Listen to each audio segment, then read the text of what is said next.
صلاتها سمرة راسي صلاتها سمرة راسي صلاتها سمرة راسي صلاتها سمرة لما بيتي مالها ناقرات نفرة لما بيتي مالها ناقرات نفرة راسي صلاتها سمرة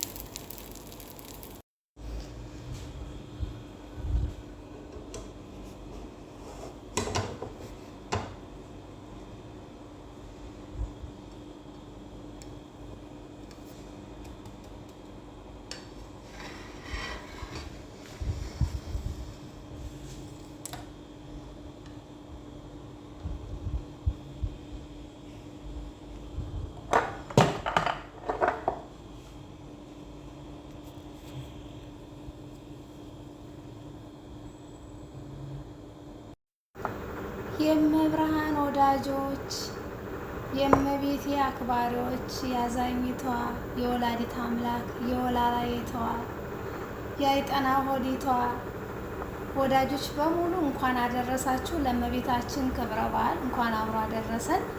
ስለ እመቤታችን አጠገቢ ብትሆኑ በጣም ደስ ላይ ነበር፣ ግን ምንም ማድረግ አልችልም። እንደምታዩኝ እንግዲህ ብቻዬን ነኝ። ያው ቡናውን ልቀደው ስል ራሱ ሴትዬ ነበረች ወጣች። ለእሷና ለእኔ ቡና አፍልቼ ምንም ማድረግ አልችልም። ብቻዬን እመቤቴን አከብራታለሁ ማለት ነው። በቤቴ በስመ ስላሴ በስመ አብ ወወልድ ወመንፈስ ቅዱስ። ተገልብጦ ነው የሚቆረስ ዳቦ ይባላል አይደለም? ተገልብጦ ዳቦ የሚቆረስበት ምክንያት የማታውቁ ካላችሁ ደግሞ ዳቦ ለምን ተገልብጦ ይቆረሳል ብላችሁ ብትጠይቁ ጌታችን መድኃኒታችን ኢየሱስ ክርስቶስ አብርሃምን ልጅህን ሰዋልኝ ብሎ ባለው ጊዜ አብርሃም አባታችን አብርሃም ልጁን በሚሰዋ ሰዓት እንደዚህ አድርጎ ሳይሆን እንደዚህ አድርጎ ነው ያስተኛው ማለት ነው። ምክንያቱም ልጁ ቢላውን እያየ ከሚሳቀቅ ሲያይ እሰዋለታለሁ በማለት ማለት ነው። ጌታችን መድኃኒታችን ኢየሱስ ክርስቶስ ለስም አጠራሩ ክብር ይበውና እሱ ግን ምንድን ነው የሚባለው? ገጠር እንደውም አረግ ሬሳ እንላታለን። አረግ ሬሳ ማለት በጣም መድኃኒት ሰው ምች ሲመታው ታሽቶ የሚጠጣ ነው። በአረግ ሬሳ አድርጎ ቆንጆ በግ አወረዳ ማለት ነው። ስለዚህ የአብርሃም ልጅ ከመሰዋት ዳነ። የአብርሃም ልጅ ሳይሰዋ በጓ ተሰዋች ማለት ነው። ስለዚህ ዳቦ ተገልብጦ የሚቆረስበት ዋናው ምክንያት ይሄ ነው ማለት ነው። ብዙ ጊዜ አይታችሁ ከሆነ አባቶች ዳቦ ሲቆርሱ ተደፍቶ ነው የሚቆረሰው፣ አብርሃምን ታሳቢ በማድረግ ማለት ነው። የአባታችን አብርሃም ረድኤት በረከት ይደርብን። እውነት አባታችን አብርሃም ለእግዚአብሔር ካለው ፍቅር የተነሳ ልጅህን ሰዋልኝ ተብሎ ልጁን ሊሰዋ ያቀረበ ነው አባታችን አብርሃም። የተባረከ ነው፣ እግዚአብሔር የባረከው ነው አብርሃም። ስለዚህ ለእኛም ደግሞ እግዚአብሔር አምላክ የተባረከ የተቀደሰ ልጅ ይስጠን። አባት እናቱን የሚያከብር ጎረቤት የሚያከብር ሰው አክባሪ የሆነ እግዚአብሔርን ፈሪ የሆነ ልጅ ይስጠን፣ ባል ይስጠን ማለት ነው። እና እንኳን አደረሳችሁ ለእመቤታችን ለወላዲት አምላክ በድጋሜ ለቤዛዊቷ ዓለም ለአይጠና ሆዲቷ ወላዲት አምላክ በስደት ስንቃችን ናት። በስደት ላይ ማምላክ የምንላት በቸገረን ጊዜ በደሰትንበት ጊዜ በጨነቀን ጊዜ የምንጠራት ሁሌም ካጠገባችን የሆነች እመቤታችን ወላዲት አምላክ ቤዛዊት ዓለም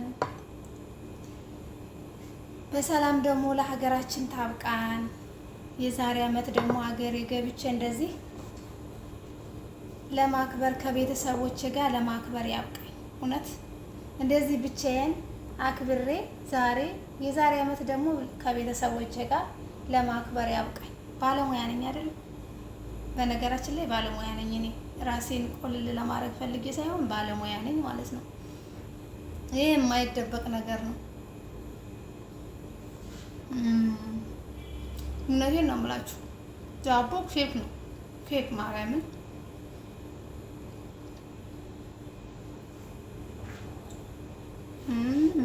ሴትዮ ራሱ ብላለች፣ ገና ስታዩ ይሄ ዳቦ በጣም ይጣፍጣል አለች። ገና ሳቀምሰው ግን ወጣ ሄደች። ኑ እንብላ። እውነት ለመናገር እኔ ስለ ሁሉም ነገር እግዚአብሔር የተመሰገነ ይሁን። ግን ስደት ላይ ሁኜ የሚያስከፋኝ ነገር ሁሌ ዓመት በዓል ሲመጣ የእመቤታችን ዝክረ በዓል ሲሆን የቅዱሳን በዓላቶች ሲሆኑ ከቤተሰቦች ጋር በሆን ብዬ እመኛለሁ። ማርያምን ሁሌ እመኛለሁ። ግን አንድ ቀን እንደሚሳካልኝ ደግሞ በጣም እርግጠኛ ነኝ። በዚህ እርግጠኛ ነኝ፣ አምናለሁ ማለት ነው። እግዚአብሔር እኔ ለምኞ የነሳኝ ነገር የለም። እግዚአብሔር የተመሰገነን ክብሩ ይስፋ ለመድኃኔዓለም። እውነት አሁንም ያሳካልኛል። በእርግጠኝነት የዛሬ ዓመት ሀገሬ ገብቼ ከቤተሰቦቼ ጋር አከብራለሁ ማለት ነው። ስለ እመቤታችን፣ ስለ ወላዲተ አምላክ፣ ስለ አይጣና ሆዲት ያሬድ አጠገቢ የሆነ ሰው ቢኖር በጣም ነው ደስ የሚለኝ። ማርያምን አሁን ይህን ዳቦ ጋገርኩታ አልበላውም። በቃ ማርያምን የሆነ ሰው ሲኖር ነው አጠገባቸው የምትበሉት ምግብ እራሱ ማለት ነው። እና ስደት ላይ እውነት ለመናገር ጓደኛ ለማፍራት ብትፈልጉም ከባድ ነው። ብቻ ማርያምን ማለት እኔ ስደት ላይ በነገራችን ላይ ከእህት የማይተናነሱ ጓደኞች አፍርቻለሁ። ግን ስደት ላይ ደግሞ ጓደኛ መያዝ በጣም ከባድ ነው። የምትይዟቸውን ጓደኞች ካላወቃችሁ ገደል ነው የምትገቡት ማለት ነው። ገደል ትገባላችሁ። ስለዚህ ስደት ላይ ሆናችሁ ጓደኛ ስታበጁ ጓደኛ ምረጡ። በቃ ጓደኛችሁ ምን አይነት አላማ ነው ያላት? ለሰው ምን አይነት አመለካከት ነው ያላት? አላማ አላት ወይ? የስራ ሰው ናት ወይ? እቅድ አላት ወይ? እቅድ የሌለው ጓደኛ ከያዛችሁ የእናንተም እቅድ የላችሁ ማለት ነው። እግዚአብሔርን ነው የምላችሁ። ስለዚህ እኔ በስደት ላይ በጣም ደስ የሚሉ ጓደኞች አፍርቻለሁ። እነሱን ሳላመሰግን ማለፍ አልፈልግም። ያውቁታል፣ ራሳቸው ስለሚያውቁት እገሌ ያለንም ማለት ነው። እና እውነት ጓደኞቼን እግዚአብሔር ይጠብቃቸው፣ ለቤተሰቦቻቸው በሰላም ያደርሳቸው፣ ያብቃቸው። እውነት ማርያምን ነው የምላችሁ። እኔ እንጃ እኔ የሀገር ቤት ሁኜ ጓደኛ አሉኝ ጓደኞች፣ ግን ስደት ላይ ሁኜ ያፈራኋቸው ጓደኞቼ ከጎኔ ሆነው አይዞሽ ጠንክር የሚሉኝ የሚያበረታቱኝ። በቃ የሆነ ሰው አምናችሁ የሆነ ሰው መጥፎ ነገር ሲሰራባችሁ በሆነ መንገድ ደግሞ የሆነ ሰው ደግሞ እናንተ ሊያግዛችሁ ይመጣል። ይደርስልኛል ብላችሁ የጠበቃችሁ ሳይሆን አጋጣሚ እግዚአብሔር ይልክላችኋል ማለት ነው። እና እኔ ብዙ ነገር ተምሬያለሁ ስደት ላይ። ከአጠገቤ አይለዩኝም ያልኳቸው ሰዎች፣ ተፈጣሪ በታች የተማመንኩባቸው ሰዎች አጠገቤ ሳይኖሩ ግን ያላሰብኳቸው ያልጠበቅኳቸው ሰዎች መጥተው በቸገረኝ ጊዜ ደርሰውልኛል ማለት ነው። በጨነቀኝ በጭንቅ ሰዓት የደረሱልኝ ጓደኞች አሉ። እንደዚህ ስላችሁ በጥቅም የተመሰረተ ጓደኝነት አይደለም። በቃ እኔ እንጃ፣ እኔ እግዚአብሔር በጣም የስራ ሰዎች ናቸው፣ ጎበዞች ናቸው፣ አላማ ያላቸው ናቸው። በቃ እኔን ራሱ አላማ ኑሯቸው አላማ እንዲኖረኝ የሚያደርጉ ናቸው። እና ስደት ላይ ጓደኛ ስትመርጡ በጣም መመልከት አለባችሁ ምን አይነት ሰዎች ናቸው ብላችሁ ማለት ነው። እና እንግዲህ ቡናዬን ልጠጣ፣ እስኪ ኑ እንጠጣ።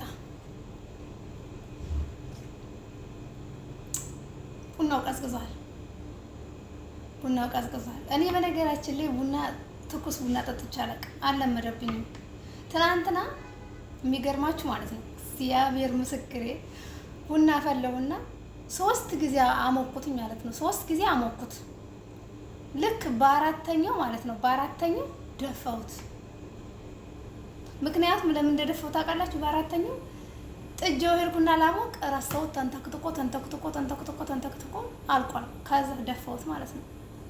እና ቡና ልክ ልጠጣ ስል እጠራለሁ። በቃ ልክ ምሳስ ልበላ ስል ነው የሚጠሩ። እንግዲህ ሁላችሁም ታውቁታላችሁ አረብ ሀገር የምትሰሩ ማለት ነው። እና ስለዚህ ቀዝቃዛ ቡና መጠጣት ለምጃለሁ። በቃ እውነቴን ነው የምላችሁ። ሰላማችሁ ይብዛልኝ። ላይክ አድርጉ፣ ሼር አድርጉልኝ፣ አበረታቱኝ። ይሄ ቲክቶክ ላይ የምለቀው ቪዲዮ ዩቲዩብ ላይ የምመለቀው ስለሆነ ሼር አድርጉልኝ። መልካምነት ለራስ ነው፣ ለማንም አይደለም። የሰው ልጅ የዘራውን ያጭዳል። መልካም ዝሩ።